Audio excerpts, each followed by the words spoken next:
Now it's up to him to decide how he's going to go forward in terms of charting out the course, because I think the expectations of him are extremely high. People do not expect him to be a happy warrior. They expect him to win. And I think he expects that of himself, too.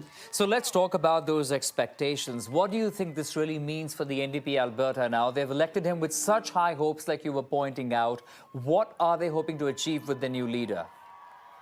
Well, they've got 3 years to the next election. I think that's good news for them in the sense that they've got enough time to do the things like chart out a course, what the party's going to represent, figure out how they're going to get him into the legislature, which they need to do, and also figure out how they're going to position themselves against Danielle Smith and make themselves a contender to government, which they are, right? The last election, as much as, clearly it's a majority government for Danielle Smith, the NDP did quite well, and they elected 38 people to the legislature. So it's not like he's inheriting a party that's in tatters or something. Like he's inheriting a very strong machine with a lot of people behind him.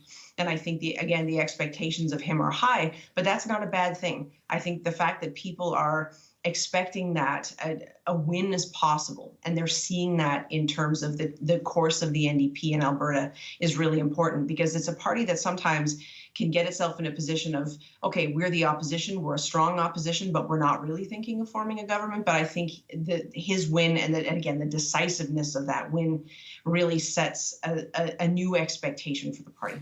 So a lot packed in that answer of yours.